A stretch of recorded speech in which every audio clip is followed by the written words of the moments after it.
Cinderella. A fairy tale by the Brothers Grimm. There was once a rich man whose wife lay sick. And when she felt her end drawing near, she called to her only daughter to come near her bed. And said, "Dear child, be pious and good. And God will always take care of you. And I will look down upon you from heaven. And will be with you." And then she closed her eyes and expired. The maiden went every day to her mother's grave and wept. And was always pious and good. When the winter came, the snow covered the grave with a white covering. And when the sun came in the early spring and melted it away, the man took to himself another wife. The new wife brought 2 daughters home with her. And they were beautiful and fair in appearance, but at heart were black and ugly.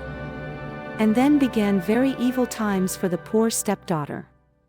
"Is the stupid creature to sit in the same room with us?" said they. "Those who eat food must earn it. Out upon her for a kitchen-maid." They took away her pretty dresses, and put on her an old gray kirtle, and gave her wooden shoes to wear. "Just look now at the proud princess. How she is decked out," cried they, laughing. And then they sent her into the kitchen. There she was obliged to do heavy work from morning to night. Get up early in the morning, draw water, make the fires, cook, and wash. Besides that, the sisters did their utmost to torment her, mocking her, and strewing peas and lentils among the ashes, and setting her to pick them up. In the evenings, when she was quite tired out with her hard day's work, she had no bed to lie on, but was obliged to rest on the hearth among the cinders. And as she always looked dusty and dirty, they named her Cinderella. It happened one day that the father went to the fair, and he asked his 2 stepdaughters what he should bring back for them. "Fine clothes," said one. "Pearls and jewels," said the other. "But what will you have?" "Cinderella," said he. "The first twig." "Father, that strikes against your hat on the way home. That is what I should like you to bring me." So he bought for the 2 stepdaughters fine clothes, pearls, and jewels. And on his way back, as he rode through a green lane, a hazel twig struck against his hat, and he broke it off and carried it home with him. And when he reached home, he gave to the stepdaughters what they had wished for. And to Cinderella he gave the hazel twig. She thanked him, and went to her mother's grave, and planted this twig there, weeping so bitterly that the tears fell upon it and watered it. And it flourished and became a fine tree. Cinderella went to see it 3 times a day, and wept and prayed. And each time a white bird rose up from the tree. And if she uttered any wish, the bird brought her whatever she had wished for. Now it came to pass that the king ordained a festival that should last for 3 days, and to which all the beautiful young women of that country were bidden, so that the king's son might choose a bride from among them. When the 2 stepdaughters heard that they too were bidden to appear, they felt very pleased. And they called Cinderella, and said, "Comb our hair, brush our shoes, and make our buckles fast. We are going to the wedding feast at the king's castle." Cinderella, when she heard this, could not help crying, for she too would have liked to go to the dance. And she begged her stepmother to allow her. "What? You Cinderella," said she, "in all your dust and dirt, you want to go to the festival? You that have no dress and no shoes, you want to dance?" But as she persisted in asking, at last the stepmother said, "I have strewed a dish full of lentils in the ashes, and if you can pick them all up again in 2 hours, you may go with us." Then the maiden went to the back door that led into the garden, and called out, "O gentle doves! O turtle doves! And all the birds that be. The lentils that in ashes lie come and pick up for me. The good must be put in the dish. The bad you may eat if you wish. Then there came to the kitchen window 2 white doves. And after them some turtle doves. And at last a crowd of all the birds under heaven, chirping and fluttering. And they alighted among the ashes, and the doves nodded with their heads, and began to pick. Peck. Pick. Peck. And then all the others began to pick. Peck. Pick. Peck. And put all the good grains into the dish. Before an hour was over all was done. And they flew away. Then the maiden brought the dish to her stepmother, feeling joyful, and thinking that now she should go to the feast, but the stepmother said, "No, Cinderella, you have no proper clothes, and you do not know how to dance, and you would be laughed at." And when Cinderella cried for disappointment, she added, "If you can pick 2 dishes full of lentils out of the ashes, nice and clean, you shall go with us," thinking to herself, "For that is not possible." When she had strewed 2 dishes full of lentils among the ashes, the maiden went through the back door into the garden, and cried, "O gentle doves! O turtle doves! And all the birds that be. The lentils that in ashes lie come and pick up for me. The good must be put in the dish. The bad you may eat if you wish." So there came to the kitchen window 2 white doves. And then some turtle doves. And at last a crowd of all the other birds under heaven, chirping and fluttering. And they alighted among the ashes. And the doves nodded with their heads and began to pick. Peck. Pick. Peck. And then all the others began to pick. Peck. Pick. Peck. And put all the good grains into the dish. And before half an hour was over it was all done. And they flew away. Then the maiden took the dishes to the stepmother, feeling joyful, and thinking that now she should go with them to the feast, but she said, "All this is of no good to you, you cannot come with us. For you have no proper clothes, and cannot dance, you would put us to shame." Then she turned her back on poor Cinderella, and made haste to set out with her 2 proud daughters. And as there was no one left in the house, Cinderella went to her mother's grave, under the hazel bush, and cried, "Little tree, shake over me, that silver and gold may come down and cover me." Then the bird threw down a dress of gold and silver, and a pair of slippers embroidered with silk and silver. And in all haste she put on the dress and went to the festival.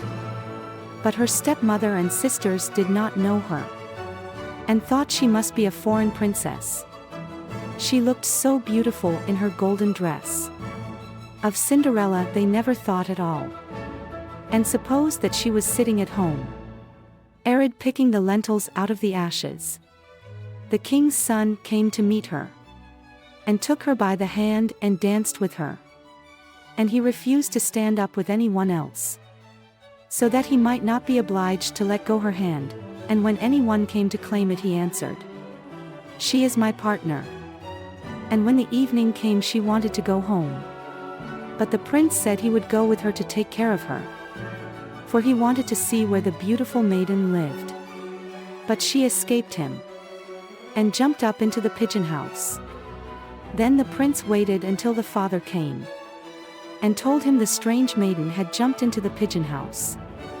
The father thought to himself, "It cannot surely be Cinderella," and called for axes and hatchets, and had the pigeon house cut down.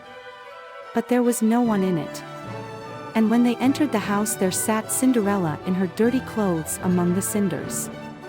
And a little oil lamp burnt dimly in the chimney, for Cinderella had been very quick, and had jumped out of the pigeon house again, and had run to the hazel bush, and there she had taken off her beautiful dress and had laid it on the grave.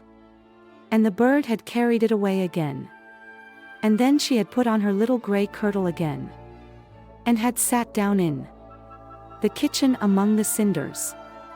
The next day, when the festival began anew, and the parents and stepsisters had gone to it, Cinderella went to the hazel bush and cried, little tree,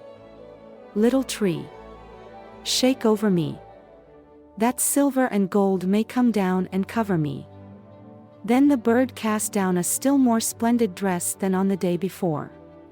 And when she appeared in it among the guests, every one was astonished at her beauty. The prince had been waiting until she came, and he took her hand and danced with her alone. And when anyone else came to invite her, he said, "She is my partner." And when the evening came, she wanted to go home, and the prince followed her, for he wanted to see to what house she belonged, but she broke away from him, and ran into the garden at the back of the house. There stood a fine large tree, bearing splendid pears. She leapt as lightly as a squirrel among the branches, and the prince did not know what had become of her. So he waited until the father came, and then he told him that the strange maiden had rushed from him, and that he thought she had gone up into the pear tree. The father thought to himself, "It cannot surely be Cinderella," and called for an axe, and felled the tree. But there was no one in it. And when they went into the kitchen, there sat Cinderella among the cinders, as usual, for she had got down the other side of the tree, and had taken back her beautiful clothes to the bird on the hazel bush, and had put on her old grey kirtle again. On the third day, when the parents and the stepchildren had set off, Cinderella went again to her mother's grave, and said to the tree, little tree, shake over me, that silver and gold may come down and cover me." Then the bird cast down a dress, the like of which had never been seen for splendor and brilliancy, and slippers that were of gold. And when she appeared in this dress at the feast, nobody knew what to say for wonderment. The prince danced with her alone, and if anyone else asked her, he answered, "She is my partner." And when it was evening, Cinderella wanted to go home, and the prince was about to go with her, when she ran past him so quickly that he could not follow her. But he had laid a plan, and had caused all the steps to be spread with pitch, so that as she rushed down them, the left shoe of the maiden remained sticking in it. The prince picked it up, and saw that it was of gold, and very small and slender. The next morning he went to the father and told him that none should be his bride save the one whose foot the golden shoe should fit. Then the two sisters were very glad, because they had pretty feet. The eldest went to her room to try on the shoe, and her mother stood by, but she could not get her great toe into it, for the shoe was too small. Then her mother handed her a knife, and said, "Cut the toe off, for when you are queen you will never have to go on foot." So the girl cut her toe off, squeezed her foot into the shoe, concealed the pain, and went down to the prince. Then he took her with him on his horse as his bride, and rode off. They had to pass by the grave, and there sat the two pigeons on the hazel bush, and cried, "There they go! There they go! There is blood on her shoe. The shoe is too small. Not the right bride at all." Then the prince looked at her shoe, and saw the blood flowing, and he turned his horse round and took the false bride home again, saying she was not the right one, and that the other sister must try on the shoe. So she went into her room to do so, and got her toes comfortably in, but her heel was too large. Then her mother handed her the knife, saying, "Cut a piece off your heel. When you are queen you will never have to go on foot." So the girl cut a piece off her heel, and thrust her foot into the shoe. concealed the pain, and went down to the prince, who took his bride before him on his horse and rode off. When they passed by the hazel bush, the two pigeons sat there and cried, "There they go! There they go! There is blood on her shoe. The shoe is too small. Not the right bride at all." Then the prince looked at her foot, and saw how the blood was flowing from the shoe, and staining the white stocking. And he turned his horse round and brought the false bride home again. "This is not the right one," said he. "Have you no other daughter?" "No," said the man. "Only my dead wife left behind her a little stunted Cinderella. It is impossible that she can be the bride." But the king's son ordered her to be sent for. But the mother said, "Oh no! She is much too dirty. I could not let her be seen." But he would have her fetched. And so Cinderella had to appear. First she washed her face and hands quite clean, and went in and curtsied to the prince, who held out to her the golden shoe. Then she sat down on a stool, drew her foot out of the heavy wooden shoe, and slipped it into the golden one, which fitted it perfectly. And when she stood up, and the prince looked in her face, he knew again the beautiful maiden that had danced with him. And he cried, "This is the right bride." The stepmother and the two sisters were thunderstruck, and grew pale with anger, but he put Cinderella before him on his horse and rode off. And as they passed the hazel bush, the two white pigeons cried, "There they go! There they go! No blood on her shoe. The shoe's not too small. The right bride is she after all." And when they had thus cried, they came flying after and perched on Cinderella's shoulders, one on the right, the other on the left, and so remained. And when her wedding with the prince was appointed to be held, the false sisters came, hoping to curry favor, and to take part in the festivities. So as the bridal procession went to the church, the eldest walked on the right side and the younger on the left. And the pigeons picked out an eye of each of them. And as they returned, the elder was on the left side and the younger on the right. And the pigeons picked out the other eye of each of them. And so they were condemned to go blind for the rest of their days because of their wickedness and falsehood.